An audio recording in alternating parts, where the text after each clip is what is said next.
So welcome everyone. You know that Shelley Whizin is here every first Sunday and we go soul diving with Shelley, you know.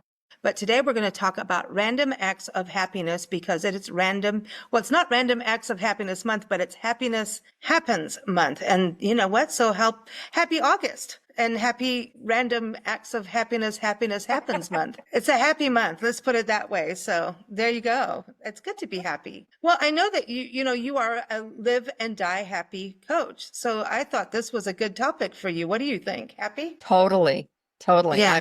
I'm happy and seeing both sides of life, which is such an interesting way to live life from the perspective of both living and dying. And witnessing people's last breath is just one of the greatest privileges and honors that I've ever had, and then I still do have. And it doesn't mean that you can't die happy, even though Yeah. you're dying. It doesn't mean you can't die happy. And so with my clients, I always say, what do you want to feel in your last breath?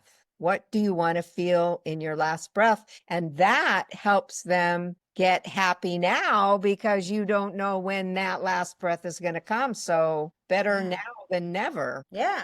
And it's hard though at times because I don't think we can be happy 100% like No. every day. You can't. If stuff is going bad, I think the definition of happy is probably more of a sense of well-being. There's a Mhm. satisfaction about living, about life, even though not everything in life is, quote, happy, but it doesn't mean that we can't look at it from a place of well-being. Exactly. Yeah, you've got to kind of still look at what is good, right? Like the gratitude group on Facebook we always talk about, right? That we Yeah. have to look at what is good out there and kind of reflect on that to stay resilient. Do you think happiness helps resiliency through stuff? 100%. Mm, A hundred yeah. percent. Because it gives us a glimmer. I mean, I have a friend whose mom is a little bit younger than I am, but she's kind of entering a dementia state. Oh, And everything in her life is gloom and doom. She doesn't see 1 ounce of joy in anything. oh, that's hard to be around. So when you have that, here you have an extreme from somebody who can't be happy, who can't be joyous, who can't even see a glimmer of light in the life. Oh, wow. It makes it very challenging, yes, to be around her. And you can only imagine what in her Yeah, that's within hard. feels like. Yeah. That's hard. That's really hard. So you have to find something for you. That's the thing I always think Thing. about. Caregivers need help. Yeah. So So that's the thing. I think people gotta do things. So your article, which is linked in the episode notes for everyone, you talk about random acts of happiness. And so that's about a give and receive of it. So you never know if you do a random act of happy. Remember the Pay It Forward movie? Did you ever see that? yeah, of course. That was so cool because you don't know if you do something Yeah. and it hits someone like your friend, suddenly Yeah. gets something out of the blue Yeah. and she's dealing, that's a hard thing to deal with. And then somebody could just turn somebody's life around just by something simple. Just smiling at somebody. Yeah. Smiling. You don't have to Hi. do anything. Exactly. You don't Yeah. really have to, quote, do anything. When we are inside of us, that feeling of, wow, everything is okay right here, right now. I'm not saying it's Yeah. okay with the world because Hmm. it's pretty shaken up. There's a lot of chaos going on in the world. How do we reconcile ourselves to live in a chaotic world and justify being happy? Yeah. I mean, what gives me the right to be happy when somebody else is suffering? Oh, yeah. And there are so many people who are suffering in this world that we're just focusing on a couple of areas of life. But in every country, there's somebody suffering somewhere about something. And so, to me, the most important thing for us to be able to do is to find those little places where we can find joy, where we Hmm. can find happiness. And usually it's by giving it. It's Mm. doing an act of kindness Agreed. by paying for somebody in the back of the line or letting somebody go in the front of you.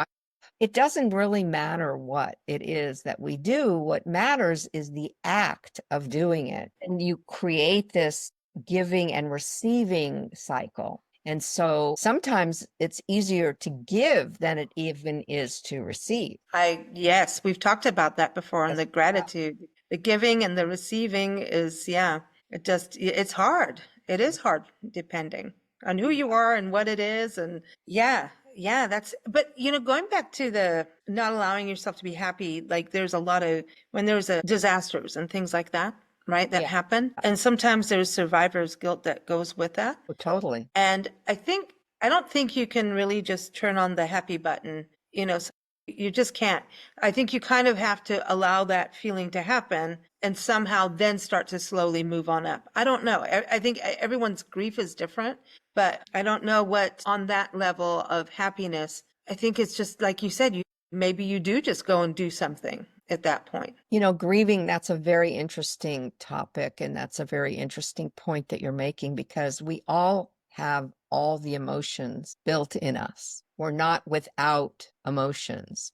And when we love, I mean, Mm-hmm. here's an example. When we love somebody that we've lost, Mm-hmm. personally, even, there's a place inside of us that feels really awful and bad and grieving for that person that we loved so much. The flip side of that, and another way of looking at that is that we actually have the ability to love. Mm. And if we didn't have the ability to love, we wouldn't feel Yeah, there you go. happy and we wouldn't feel sad. We wouldn't Mm. feel anything. And there are some people who are extremely apathetic and have no feeling. And some people are cruel and they have no feeling for anything Right. else, just have a feeling of doing horrible things. Why? I don't know. I can't answer that. But if we can take a look at ourselves being human and say, wow, we're designed with all the emotions within us, pain, to allow the pain to be part of our natural experience and not think that it's bad, putting a judgment on it.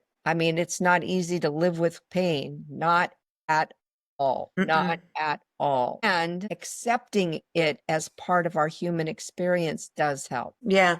And it's just how to manage it over time sometimes, depending when someone's lost someone, sometimes that is, you don't just go, okay, I'll be over it in a year. Doesn't happen that way. But you still have to find the joy, like you're saying. I think, that's why, when you go to a celebration of life, there's flowers involved because the flowers have these happy faces. And I think they're supposed to remind you of renewal as well, that it can actually get better and some happiness there. I don't know why they're there, but flowers are always good. Yeah. We find the goodness, I think, in every situation that we can. Flowers are a way of reminding us that there's still beauty in the world, that Yeah. can still grow, that yeah, the flowers, once you cut them, they're going to die also. Yes. Funny, I have a thing about that. It's like I buy myself flowers. You can see them in the background, some roses.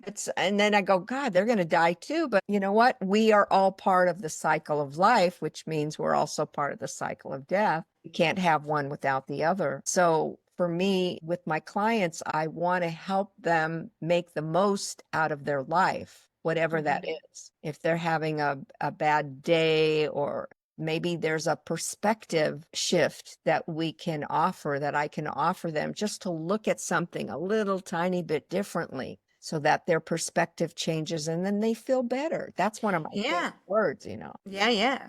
Yeah. I like that. I like that. Now let's talk about you joined the secret society Mm. of happy people. That it wasn't a secret society beginning. That's Was it what a, it was called. Yeah, I looked it up. When you sent that to me, I went, I what was like, is that? I don't know. Because And it was because people were not supposed to be happy. yeah, that's right. They believed that it wasn't okay for people to walk around being happy. So they had to hide their happiness. And they called themselves the Secret Society of Happy People so that people wouldn't know that they were walking around happy. So why is it secret? I mean, is this time when you think about like World War II era and stuff like that, there was that Yeah. generation of silence over really hard things, Yeah. And I think I get it, but at the same time, it comes back through generations later. Yeah. Yeah, it does. It does. So Now, which I'm happy about is that, they're coming, they're fessing up. They're fessing up to being happy. I like it. Walk around with signs, I I'm a proponent for the soul. I'm a big advocate for the soul and Mm, equal rights for the soul because we agreed. can't separate ourselves from Mhm. being human and being a soul. It's the same coin, just different sides. It's the same thing, Yeah, life and death. You can't have one without the other. right. I'm a big proponent for equal rights for the soul. And why not equal rights for joy? There's so many people that walk around not giving themselves permission to be Yeah. joyful. And a lot of men I know, a lot of the clients that have been males, they have a tough time giving themselves permission to really get excited and enjoy themselves. They think it's not manly. Yeah, you can say passionate, so passionate's okay. You Passionate. know. A friend of mine, he was doing something, I think, in the school system, and he was investigating something that was really exciting. And I said, "Was it fun?" And he goes, "Fun? I would never use that word, fun." I said, "Well, was it enjoyable? Did you enjoy yourself?" He goes, "Yeah, I enjoyed myself." It's like they won't even let their face show it.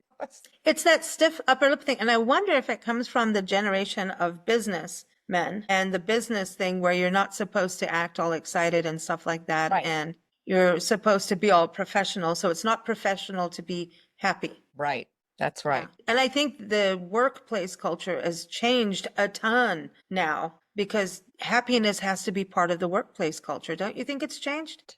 Mm. Because when I did some research years ago, I was developing a website for this man who did legacy gifts, and Oh, they would honor somebody at work and give him a legacy gift of some memorial of his life. Maybe it was a collage on acrylic, whatever it was. It was a big art piece. And one of the things I found out in the research is one of the reasons that somebody stays in a job is that they feel appreciated, yeah.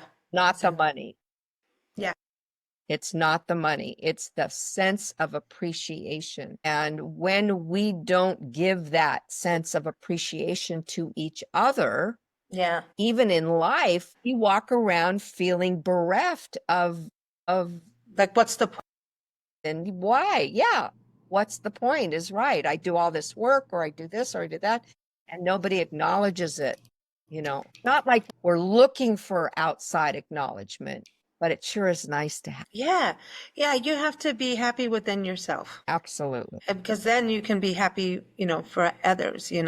So that's a good thing. It's a good point for sure. I like that. Yeah. I try to do that. I try to do that for sure. If you're Yeah. around nature, everybody's got their thing, right? He's got their thing. So what would you give some ideas of some random acts of happiness? What would you give some ideas for folks to get started on their happiness journey? Well, I mean, you could, if you're standing in line at Starbucks, you can, opt to buy somebody a cup of coffee. Yeah. And who knows who that person might be? And who knows who that person is? I mean, you could text somebody a compliment out of the, Mm, that doesn't cost any money. Love, guess what, is free. yeah, Love exactly. is free. Yeah. And it goes such a long way. And people Hmm. get so much value when we do a loving act of kindness, whatever that is. And as I said, it could just be, you could write a post-it note. And if you're in a relationship with somebody, write a love note in the morning and tuck it in their pockets. And during Yeah. the day, they go, "Oh, what is this? What is that? Oh, that is so sweet." Yeah. In that moment, they're connecting with that joy inside of them that feels acknowledged, feels appreciated, and Yeah.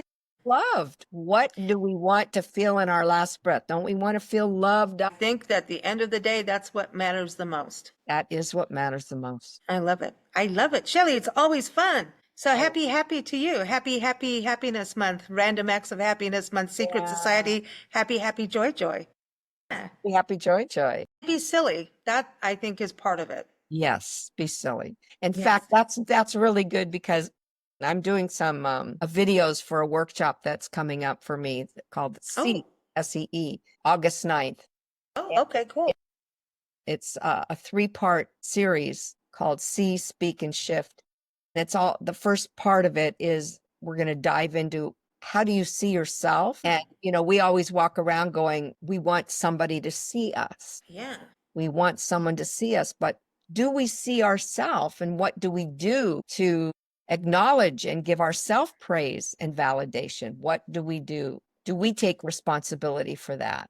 Yeah. I So think that's So I did a funny video with a bunch of glasses, and I oh, was cool. wearing them like funny looking glasses that I have usually in my kits. I have different I glasses. love the glasses. And so I put on like 5 or 6 different glasses. And the whole point of that was, what lens do we wear every day? What lens are we putting on now? Are we putting on the lens of joy? Are we putting on the lens of anger? Are we putting on the lens of resentment? What are we putting on? So Yeah. taking responsibility for what lens we use in order to live our life. I think it's awesome because no matter what you're going through in life, if you can find those moments, you'll be able to handle the hard stuff, Totally. for sure. So August 9th is the course date. Yes. Okay, so everybody go to ShelleyWhizin.com. It'll be on your website for everyone and social media, Facebook, Instagram, all that good stuff. So everyone can Yes. follow you there. And listen, have a happy August, and we'll talk to you in September, the season of change. Can you believe that's Yes. already coming? No, I know. Goes fast. That's It why it's does. important to love your life and enjoy your journey, Exactly. because You we never only know. have one and we never know. All right, well, let's go party. Yeah, of Thanks, Shelley. course. My pleasure. Thank you for listening to Big Blend Radio's Soul Diving Sunday show featuring transformational life coach Shelley Whizin. Follow Shelley at ShelleyWhizin.com. Follow us at BigBlendRadio.com.